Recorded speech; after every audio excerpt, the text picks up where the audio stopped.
Hello dear student, আমি তোমাদের Shubhankar sir. আজকে যে ক্লাস নিয়ে আমি উপস্থিত হয়েছি, আশা করছি তোমরা থাম্বনেল থেকে সেটি বুঝতে পেরেছো। আজকের বিষয়বস্তু হলো যে তোমরা গত দুটি রবিবার অর্থাৎ 7ই সেপ্টেম্বর এবং 14ই সেপ্টেম্বর নবম দশম এবং একাদশ দ্বাদশের এসএলএসটি এক্সাম দিয়েছিলে এবং সেই পরিপ্রেক্ষিতে তোমরা জানো যে কিছুদিন আগে অ্যান্সার কি প্রকাশিত হয়েছে এবং নবম দশম এবং একাদশ দ্বাদশের ক্ষেত্রে ভিন্ন ভিন্ন অ্যান্সার কিতে তোমরা তোমাদের দিক থেকে বা সকলের দিক থেকে কিছু কিছু তোমরা ত্রুটি বের করেছো বা ত্রুটি বার হয়েছে বলতে পারো।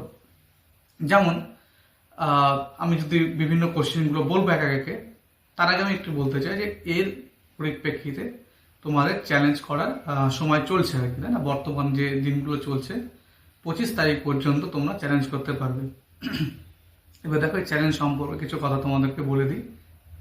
চ্যালেঞ্জ করলেই কিন্তু সেটি অ্যাকসেপ্ট হবে এবং তুমি নাম্বার পাবে, এরকম কোনো কিন্তু সিওরিটি নেই সব প্রশ্নের ক্ষেত্রে, ঠিক আছে? আর এখানে কিছু প্রশ্ন আছে যেগুলো চ্যালেঞ্জ করা কিন্তু খুব হাস্যকর একটি বিষয় হয়ে দাঁড়িয়েছে। আমি তোমাদেরকে যদি বলি এক একটা করে কোশ্চেন, আমি নবম দশমের ক্ষেত্রে আগে বলবো।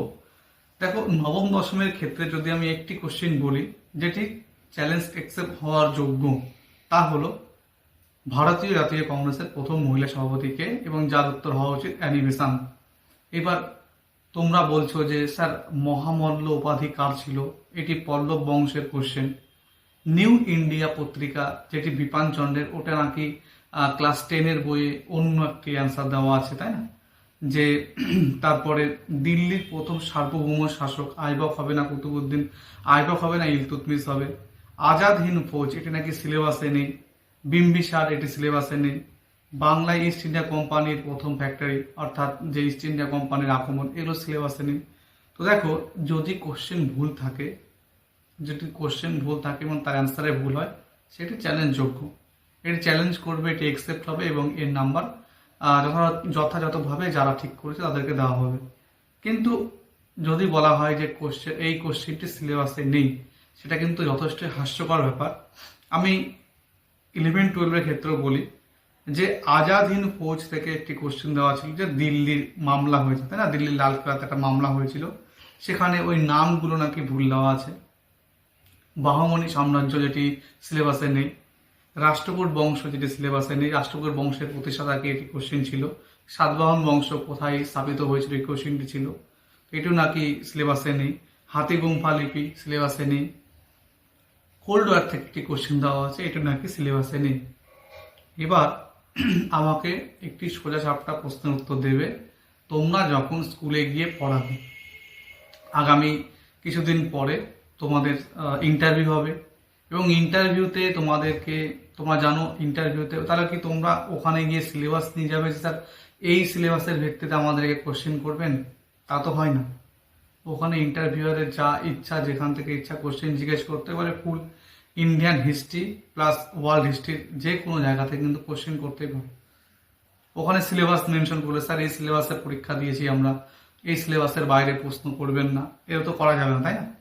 নেক্সট, তারপরে তোমরা যখন সেই স্টেজটাও তোমরা পার করলে, তারপর তোমরা স্কুলে যাবে। স্কুলে গিয়ে যখন তোমরা পড়াবে, তোমরা জানো, যদি আমি ভুল না বলে থাকি, 6, 7, 8, 9, 10, 11, 12 এই সিলেবাসগুলো বা বইগুলো একটু দেখো, সেখানে কোন কোন পড়ার বিষয়গুলো দেওয়া আছে।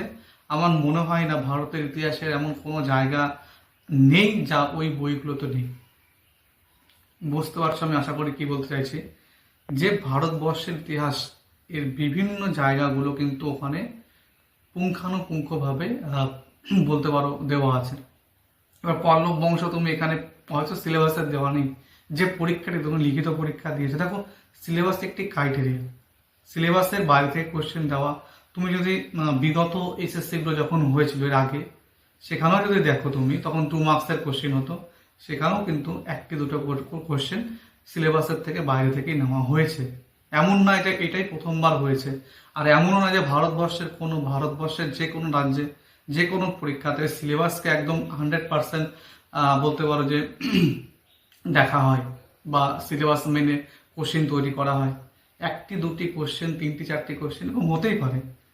মুড়ি মুড়কির মতন সবাই এই বিষয় নিয়ে এটা সিলেবাসে নিয়ে চ্যালেঞ্জ করছি, হ্যাঁ ওটা সিলেবাসের বাইরে আছে, একটু 19 থেকে 20 হয়েছে মানে চ্যালেঞ্জ করে দেবো, এরকম চিন্তা ভাবনা চলে এসেছে। এমনও পরিস্থিতিতে 60-টি কোশ্চিন চ্যালেঞ্জ করবো, এরকম চিন্তা ভাবনা কেউ কেউ করে ফেলেছ। তো এগুলো অনুচিত।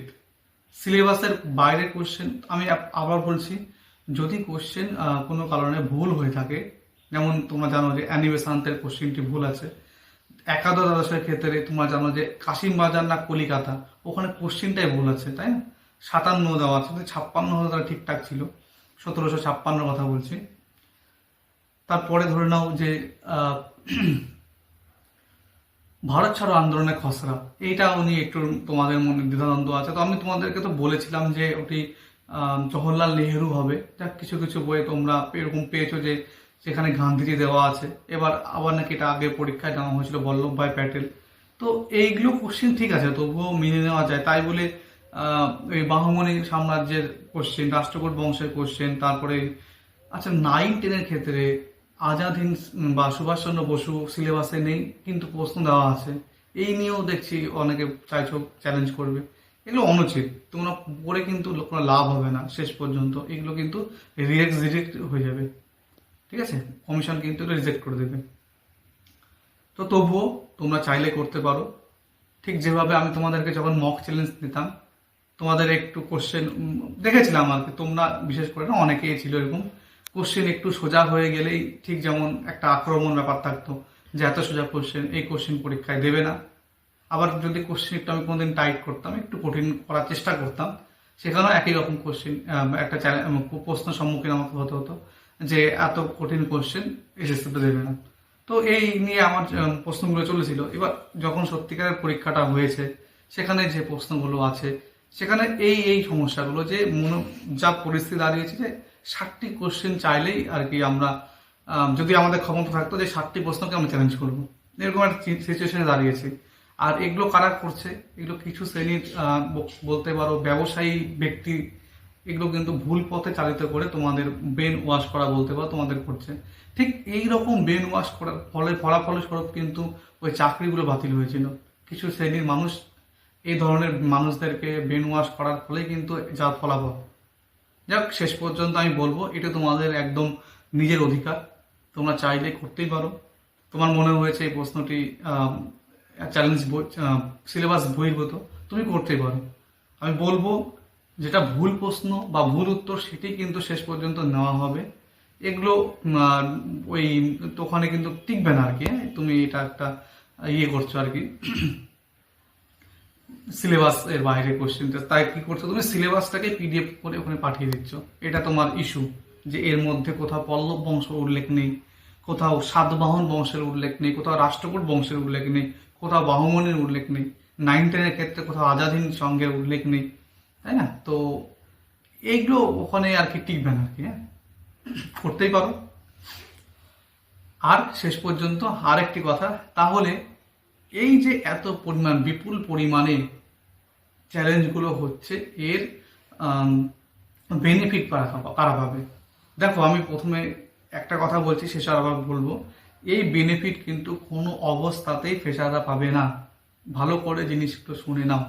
যদি কোনো ফ্রেশার ক্যান্ডিডেট এই ধরনের লোকদের পাল্লায় পড়ে তোমরা যদি বারবার করে এই জিনিসগুলোকে উল্লেখ করে চ্যালেঞ্জ করো, দেখো আমি এই কথাগুলো বলছি, জানি আমার ভিডিওতে প্রচুর খারাপ খারাপ কমেন্ট আসতে বাধ্য, কিন্তু আমি যেটা সত্যি সেটাই বলছি। শুনতে একটু কষ্ট লাগবে আর কি অনেকের। ফ্রেশার ক্যান্ডিডেটরা তোমরা ভাবছো যে আমি মুড়ি মুড়কির মতন বিভিন্ন কোশ্চিন চ্যালেঞ্জ করব, এটা কিন্তু তোমরা নিজেরা আরো বিপদের মধ্যে নিয়ে যাচ্ছে। একেতে কম সিট নেই বলতে গেলে ফ্রেশারদের জন্য, যা পরিস্থিতি হয়ে দাঁড়িয়েছে, তারপরেও আর কি এই এই ভুল ডিসিশনগুলো নিচ্ছ। তার ফলে কি হবে দেখো, 7-8টি কোশ্চেন যদি ডিলিট করে দেওয়া হয়, ধরে নাও 7-8টি কোশ্চেনে চ্যালেঞ্জ করলে সেগুলো অ্যাকসেপ্ট হয়ে গেল, সেগুলো ডিলিট করে দেওয়া, প্রত্যেকে নাম্বার পেয়ে যাচ্ছে। এবং ওটাই কিন্তু ওরা চায়, যার ফাঁদে কিন্তু অলরেডি অনেকে পা দিয়ে ফেলেছে। তাই বলবো ভেবে চিনতে ডিসিশন নিও। চ্যালেঞ্জ করে দিলাম মুড়ি মুড়কির মতন, এই যে কোশ্চেন ইচ্ছা হচ্ছে চ্যালেঞ্জ করে দিচ্ছি, সেটা কিন্তু অনুচিত, ঠিক আছে? কারণ কোশ্চেন ডিলিট হলে কিন্তু শেষ পর্যন্ত তোমরাই বিপদে পড়বে। এমনিতেই প্রচুর বিপদ আর কি চলে এসছে। তোমরা জানো যে আমি আগের দিনও তোমাদেরকে বলেছিলাম যে ওই যে নাম্বারটা 10 নাম্বার সেটা কিন্তু যুক্ত হতে চলেছে। তো সেটা তো আমাদের কিছু করার নেই আর। তারপরে এভাবে যদি কোশ্চেন ডিলিট করার জন্য আমরা লেগে পড়ি, তাহলে তো ব্যাস কিছু করার থাকবে না, শেষ পর্যন্ত দেখবে আর কিছু নেই হাতে। তো এই বলছি, বাদ বাকি তোমাদের ভালো মন্দ ডিসিশন তোমাদের ওপরে। আর থাকলো বা এর পরের স্টেজ, তা হলো ইন্টারভিউ। তো তার জন্য ভালো করে পড়াশোনা করো, রেজাল্ট আসা পর্যন্ত সবাই ওয়েট করো। যার স্কোর ভালো আছে আমি বলবো, তার স্কোর যারা ভালো আছে আর কি, সে ভালো জায়গাতেই আছো, গ্রিন জোনেই আছো। এবং সে কিন্তু আমাকে বারবার পার্সোনালি এসএমএস করে লাভ নেই যে আমার স্যার আমি এসসির ক্যান্ডিডেট, আমার এই স্কোর আছে, আমি কি চান্স পাবো।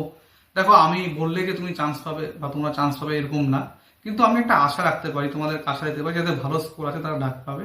এবং এই আশা রেখেই তোমরা কিন্তু পড়াশোনা করে যাও, এগুলোর পাল্লায় করো না। যে কোশ্চেন তোমার মনে হচ্ছে একটা কোশ্চেন দুটো কোশ্চেন হতে পারে, 7-8টা কোশ্চেন চ্যালেঞ্জ করবে, সেই কোশ্চেনগুলো একসেপ্ট হয়ে যাবে, তা হয় না। ঠিক আছে, ভুল কোশ্চেন অ্যান্সার একসেপ্ট হতে বাধ্য, কিন্তু তাই বলে সিলেবাস বহির্ভূত কোশ্চেন ওখানে এক জায়গাতে হুমায়ুন উল্লেখ নেই মানে হুমায়ুন থেকে কোশ্চেন এসেছে আমি চ্যালেঞ্জ করে দিলাম, ওখানে আজাদিন সঙ্গের কথা উল্লেখ নেই মানে আমি চ্যালেঞ্জ করে দিলাম। এগুলো হয় না, এগুলো কোনো লাভও হয় না। কারণ ভারতবর্ষের প্রত্যেক রাজ্যে প্রত্যেক ক্ষেত্রে এরকম যে অ্যাকুরেট ওই এই সিলেবাস দেখেই যে কোশ্চেন তৈরি করা হয় এরকম না। ঠিক আছে, তুমি যদি প্রিভিয়াস ইয়ারও এসএসসির কোশ্চেন তুলে নাও, সেখানেও দেখবে যে বাইরের কোশ্চেনের সিলেবাসের বাইরে দু একটি কোশ্চেন আছে। ঠিক আছে, ওভারঅল বোঝাতে পারলাম আশা করি। তো বাদ বাকি ভালো মন্দরা সমস্ত কিছু তোমাদের হাতে। তোমরা ভালো করে পড়াশোনা করো, নেক্সট ভিডিওতে খুব শীঘ্র দেখা হবে। ধন্যবাদ সকলকে, এভাবে পড়াশোনা চালিয়ে যাও।